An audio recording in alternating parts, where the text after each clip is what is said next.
Greetings, Critters here, bringing you the making of the Deluded. After learning some new skills from my past projects, I decided I wanted to undertake a bigger project where I can take my skills further, but wasn't sure what story to tell. The whole thing clicked shortly after I released a relaxing Minecraft video on my gaming channel of the map Laluaya? I've never known how to pronounce that, but Laluaya, let's just go with that. This map was built by the Nut build team, and it felt like it was the perfect map for a search and rescue type plot. It had all the key elements needed for the main story. There was a derelict looking cabin surrounded by a water catchment, a dense jungle on the outskirts of the valley, and a group of mountain ranges that kind of encircled the entire thing. I then jotted down a bulleted summary of the plot to highlight the key moments before advancing into the script afterwards. One of the biggest challenges when putting the story together was the pacing.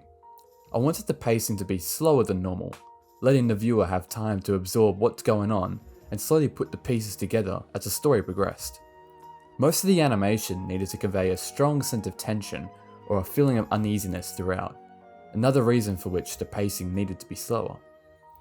Once the script was finished, I first began making some adjustments to the map, removing certain buildings, extended the section out the back of the house for the main fight, added some interior decorations into the cabin, and revamped the campsite by the catchment. Alongside my two main characters, Mr. Slime and Slimish, I also brought along a side character into the story, Bevlo. You may have noticed an ongoing trend of poor naming conventions I have for things. Anyway, Bevlo was a civilian Mr. Slime encountered who saw interest in finding the missing person. He has a bit more of a brighter, warmer personality, but he's quite naive and inexperienced at fighting or facing the unknown. The base design of his skin comes from one of the Songs of War civilian skins, which I worked on tweaking some of the colours and the shading to help him stand out, though you can still see the base skin structure underneath. The animation opens with a descent to the jungle floor, with the trio making their way through the jungle, shortly stumbling upon a fork in the road. As Mr. Slime and Bevlo discuss about choosing which path to take, Slimish encounters a parrot. Animating the parrot was quite fun to do. I animated the parrot to have very quick and snappy movement, never really looking at one spot for too long. One bit in this scene that was changed was the ominous spooky pathway. Initially, Slimish would have seen the parrot pecking at something concealed in a bush, which was later revealed to be a skull as the parrot fled. This, however, didn't seem like a good reason for why they chose to venture down the safer path in the end. Besides, the skull has probably been there from years ago. It doesn't really add much tension compared to a silhouette with glowing eyes coming from a dark and spooky path that's howling. The leaf particle system was trying to mimic a feeling of impending danger. The particles were made up of several leaf shapes I separated from the vine texture, which were later adjusted to have a golden brown appearance to them. The particle system was then influenced by two wind force fields to help capture the sudden gust of leaves, with several colliders used to help funnel the leaves along the pathway. After a few more hours, the trio arrive at the catchment. One thing I wanted to do was make the reveal of the location look quite serene and untouched. Making this scene take place near sunset allowed all the colours to really pop. There were the warm oranges and yellows from the sun, contrasted by the cyan water below, and the darker shades of green from the foliage. Despite this, and the addition of music, it was still missing something. Fortunately, near the end of production, I was able to put my new graphics card to the test, and brought in some volumetric rays to add some extra punch to the shot. These rays were from a volumetric pack created by Vortex, and were just what I needed. Though they weren't used for long, they did enhance the shots they were present in. I mean, it wasn't meant to be jaw-dropping, but it probably would have helped if they were facing the front of the cabin, rather than the back. Another thing I worked on during this scene was creating a new water material. I knew the moment I was laying out this shot that the default water material just had to go, so I began watching various videos of water shaders and tried to follow with a similar design approach. The main thing that stood out with this water was the use of a cyanish hue instead of a standard blue or dark blue, showing visually the place is meant to look pretty, yet feel unnerving. The storm clouds at their core were comprised of several empty volumes that were assigned to take the shape of some rectangular prisms.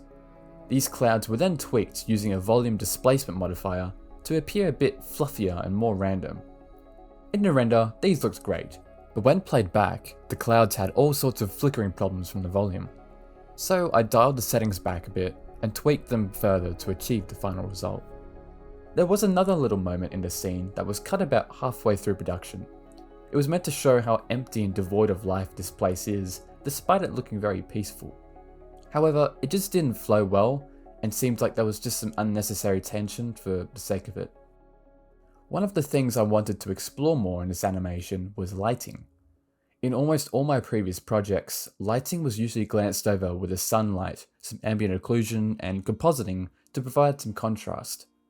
For those short projects, that would have mostly been sufficient, but with the different times of day and the type of tone I was going for, I had to do some more work in my lighting setups. I first took screenshots of the environment using different shader packs at different times of the day. This was to get some inspiration for what lighting and colour palettes I should adopt for a particular scene. With this scene, I aimed to create a very neutral palette in the lighting and the night sky. This allowed for the oranges and the blues to really pop. There was also some nice dark shadows under the small forest line, which would have been nice to capture more of, as I thought it looked great. Another detail I did during the night scenes was dial up the size of the characters' pupils.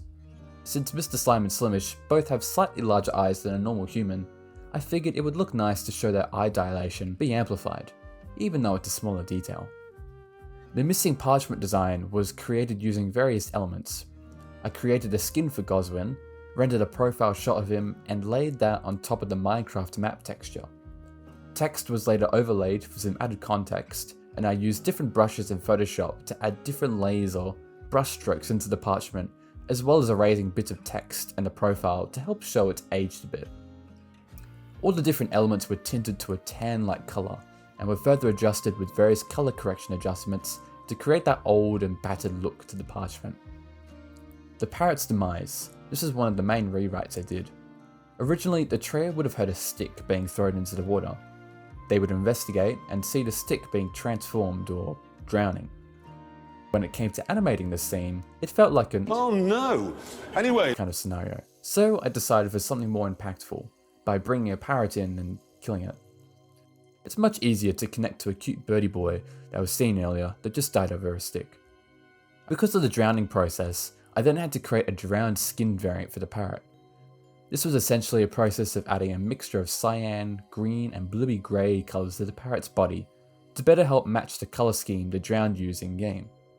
The actual transformation was done by using a gradient mask to transition between the original and the drowned parrot skin over time. The coordinates of the mask were controlled by an empty object, which helped to better control the direction of the mask on each part of the parrot's body. A Musgrave texture was also added for some randomness to help sell the transformation spreading in a more natural but chaotic way. At this point onwards, Bevlo doesn't really want to stay here much longer, and is growing a bit anxious about the whole place. But after some convincing though, Bevlo decides to wait till morning to investigate, but takes the first watch. Oh, and no, this tree is not floating, it's just the leaves in front of it giving the illusion that it is. A few hours pass, and upon being startled by the storm, Mr. Slime goes to take a shift, only to find out his companion is gone. The mysterious figure heading towards the cabin was one thing that was added a little later as well. It provides a bit more of an incentive for Mr. Slime to investigate the cabin sooner. One of the things to help sell the eerie atmosphere was volumetric fog. Volumes can certainly help to make a scene feel more atmospheric, but they usually have longer render times, but I figured this scene needed some volumetric fog over the mist, plus I was running out of time as well. When Mr. Slime and Slimish enter the cabin, they find an assortment of odd things in here. A crate of decomposing drowned flesh, a brewing stand with some recently brewed potions, the stone sword Bevlo had, and several copies of the missing parchments on a desk. I wanted this particular sequence to feel like Mr. Slime was acting as a detective, slowly trying to put the pieces together to find out what's going on here. All the lanterns in this scene had a noise modifier applied to its power, to add a bit of light flicker, and the hanging lanterns also had a noise modifier applied to its rotation for some random movement. Upon Mr. Slime opening the mysterious book, he quickly realizes the truth about the missing person. This wasn't a search and rescue that they and so many others believed, but instead was a lure to bring them in to be used as puppets by the Deluder. I hope this was conveyed properly, because it may seem hard to follow what just happened. Fate of Bevlo. This was a tricky point to execute. In the script, the what was Bevlo would be almost a silhouette, which after advancing further into the cabin, a small beam of moonlight would seep through and illuminate the figure, showing the twisted and unfortunate fate of what was Bevlo. Though the process was still achieved mostly when animating, the darker ambience did feel like it was concealing much of his colour, which could definitely be confusing. I made sure to make the shot linger slightly longer so the viewer can process what's happened, as well as animating Mr. Slime and Slimish reacting in shock and afterwards sadness. The photo was later added to help link that connection easier.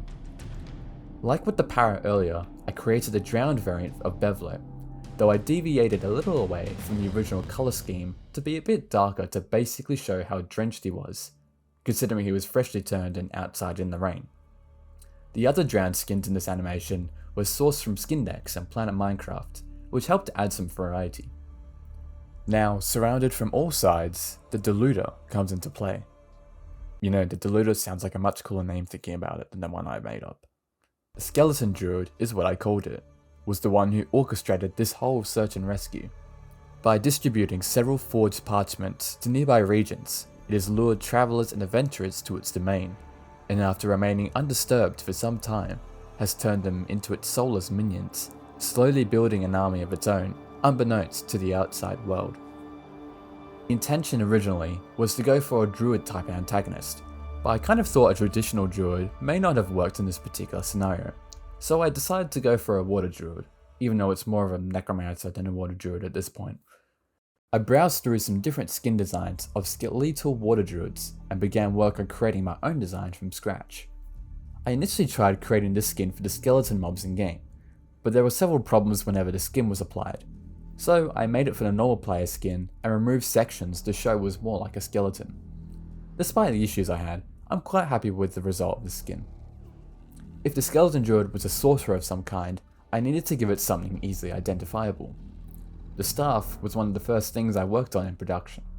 The primary feature of it was the pincer-like tip of the staff, which would be where a spell would originate from.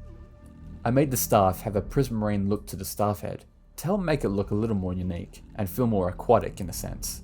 You can see it back in one of my prior BBC collab videos being held by an armor stand. When it came to doing the fight scenes, I envisioned a few moments to include in the animation. The skeleton druid using its staff to hook Mr. Slime's sword was one of the major moments I wanted within the first fight. In the end, Mr. Slime is bested, and soon to become another minion to serve the skeleton druid. Part of the drowned process I thought of would be the host's soul had to be extracted first. The spell the skeleton druid conjured is basically that, a soul steal spell. The first things that came into mind when thinking of souls were elements of wisps, vapor, and a smoother design. The spell was comprised of several elements. The primary spell material, or shader, was grouped into two designs that were later mixed afterwards. The primary outer core, which was made up of several noise textures and nodes to create a swirly appearance, and the inner core, which took the shape of a slightly distorted white sphere in the center. A particle system was then created and contained inside the spell itself. A vortex force field forced the particles to flow in orbit, and a turbulence force field was added for some randomness to the particles' distribution. The individual particles had a similar design to the outer, but I made it a bit more simplistic so they don't look so jarring when hundreds of them are being simulated. And finally, there was a shockwave which used the same texture but applied onto a circle. A mask then expands outwards from the center to have the shockwave fade from the inside out. The initial form of the particles had a much different look to them. However, when importing the spell into the scene, the form completely changed since it was at a different location. I tried using particle instancing when importing it, exporting it as an Alembic file and importing that, but unfortunately neither option worked. In the end, I just brought it in and tweaked the force field properties a bit more. The sound of the spell consisted of a mixture of ghosts, whispers, and wind movement to show all the souls that are contained in the spell from prior uses.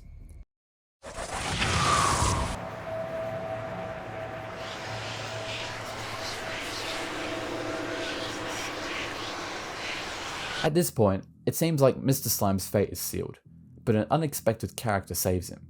The Hunter Slime. Yes, you can clearly see my naming conventions at work here, is another main character alongside Mr. Simon Slimish. Though he's a bit more distant, he still has good intentions, and teams up to stop the skeleton druid and it's drowned. The moment where the Hunter Slime blocks an overhead strike by the skeleton druid with his bow, before stunning him, turning around and firing an arrow, was another core fight sequence I envisioned for a long while, which I think turned out really well. I also began using some dynamic paint to add the water splash when the skeleton druid falls in. For some reason, making the water object itself a canvas caused some weird square chunks to fall in and out, even when subdivided.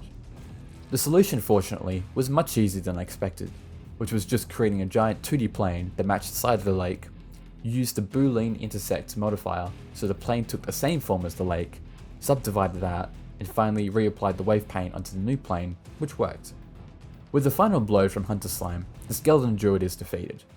Mr. Slime and Slimish confirm their suspicions that it was Bevlo who became a drowned, and Hunter Slime departs, leaving the two to bury Bevlo the following morning. With that, they too depart.